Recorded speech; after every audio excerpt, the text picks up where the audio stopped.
What up, y'all? It's the Kid Ríez, and today we are back with another video. Travis Scott talks about his Grammy snubs, Gillie and Wallo debate over the Kendrick and Drake beef, and NBA Youngboy impersonating a doctor. Let's get into it. So, we all know who Travis Scott is, one of the biggest artists in hip-hop music, not just hip-hop, but in music period. And recently, he was on a LeBron James podcast called The Shop, where, you know, they sit around and chop game. And they were discussing why he was nominated 10 times, but never won a Grammy. And of course, you know your boy got the clip, so let's check it out. You know, it's crazy because like a lot of my peers, everyone's like, oh, you know, fuck that award. I fuck with it. You know what I mean? You play football to win the Super Bowl. You know what I mean? You play basketball to win championships. You know, I don't make music to win Grammys, but you know, it's what that Grammy like used to mean is what I always hold on to. It's like the idea of music. I love creating music. I think like, you know, our generation now, we're like, you know, a generation spawned from like a legions of music. So, you know, that award is just like, at one point it's held up to, you know, a higher statue. And I still believe in it in a sense. You know, it gets rough at times, but fuck, you know, what the fuck. You got nominated a bunch. I think you've been nominated over 10 times or 10 times. Yeah. And as big as you are, you've never won one, which is a little crazy. But also it's about what they do with the category of rap. Like not putting the shit on TV. But it's crazy, it's like, you know, rap's not on TV, right? So it's like, you know, you sit there and then they air the show, the rap award at like 2 or 1:30, but you gotta perform at like 8:30. So imagine like losing at 1:30 and having to sit there for 7 hours. I know, right? Like, fuck this shit. You be like, I wanna just dip, fuck this. Like. I definitely agree. Now, in terms of the Grammys, the new generation coming up, they don't really care too much about it. But my generation coming up making music, you know, to win a Grammy was like, whoa, like you really made it. Hell, even though my first mixtape, like my first official, like real deal mixtape, I had a song on there called Grammy Speech. Why? Because that was the pinnacle of you making music. And like bro said, we're not making music to win a Grammy per se, but to be acknowledged by getting a Grammy. It's a big deal to him, and I feel like for a lot of musicians. So hopefully in the future, those nominations can turn into Grammy wins for the boy, and you know, we'll see what happens. Let's get into the next subject. So on Shaq's The Big Podcast, $1 million worth of game, Gillie the Kid and Wallo stopped by to debate the Kendrick and Drake beef. Now, Gillie had a lot to say.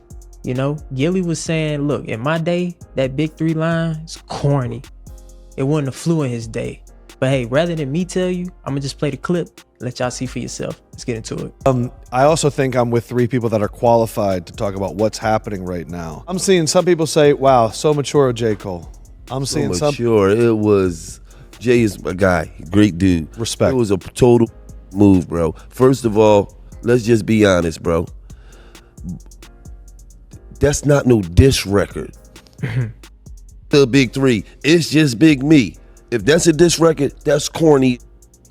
I'm just being the last time I checked, diss records went like this. First off, the click you claim. West Side, when we ride, come equipped with game. You claim to be a player, but I your wife. We bust on bad boys for life. Yeah. Nah, for last real. time I checked, my no Vaseline. You know what I mean? You're a fan, a phony, a snake, a stand. I still whip you 36 in the karate class. You Tabo, what? Trying to work it out, man. trying to get brolic. Ask me if I'm trying to kick knowledge. Those was diss records. Yeah. Nah, God damn it, Dwayne Carter, you kid stunning in his mouth. You Birdman daughter. That was diss records. Not no the Big 3.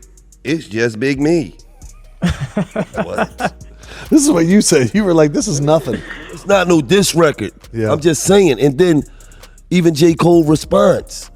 Your first album was hot. Your second album wasn't. Your third album, they gassed it. Then what is we talking about, man? Diss records used to be like, you, buddy. Yeah. You can't with me. Or that's like to say, oh, we gonna go play one-on-one. We gonna talk to each other. We gonna play one-on-one, but we ain't really trying to win the game. No, I'm going to just destroy happy you being when on you the same get out court here. as you. And my aspect was of this, you know, J. Cole could do what he want. Anybody could do what he want. But we had the chance to see hip hop at its highest level take it back to the essence of what it was about without anybody getting shot. Right, because none of them was not gonna gonna shoot do each other. nothing. So Right. because I ain't gonna front, it's like a bandit. We have a big abandoned audience that was abandoned because they really ain't got too much to listen to except they listen to old stuff or whatever. But it's like it was time to show, lead by example of this. How it's just we just rapping. Ain't nobody gonna get shot, slapped. We ain't beefing. Ain't nobody gonna get killed. It was time to show hip hop. But it's like we come to a place now that if you diss somebody based off of whatever it is, you're a hater. That's not hip hop. Yeah. Everybody was going, back in the day, everybody went at each other. Even in the night, everybody Nah, had real something though. going, no, I don't like him, I'm going at him, I'm going at him. So, you know, it was just like, damn, Jay.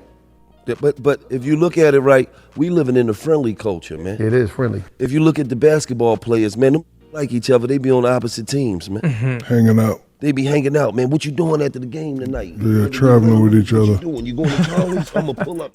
What? Yeah, they wasn't doing Doc that in and the 90s, Bird was bro. socking each other. Nah. Dude, I tried to ask Doc about that recently, and Oh, he yeah, was he would not still talk tight about about it. it. Right, Yeah, because no. they Decades later. Yeah, no, he was because mad. they really was a real rivalry. Yeah. Like they wasn't playing no games. I'm trying to Bird win. didn't care. Bird didn't give a who you was. Right. Everybody didn't care back then. Now it's like everybody's friends. Nowadays, like you said, everybody's cool with each other. When the J. Cole diss dropped, you could tell he really did not want to diss Kendrick. Kendrick, on the other hand, his verse was kind of abrasive. Like he kind of kicked in the door and was like, look, I don't care nothing about no big three, nigga, it's just me. We don't get disses like we used to get back in the 90s. Man, I remember the first time I heard Takeover. I remember the first time I heard Ether. Shit, I remember the first time I heard Hit 'Em Up, and I was little at the time, but I still understood the severity of it. Like diss records back then really used to be like, F you, I'm the best, now what you want to do about it. And maybe that's why people used to get beat up back then and get shot and crazy stuff happened, but we have yet to hear from Kendrick though. So honestly, I can't really make a definite opinion on this until I hear Kendrick's verse. Hopefully we get that soon. Hopefully we get that this weekend. That'd be perfect. I'll bring it to y'all.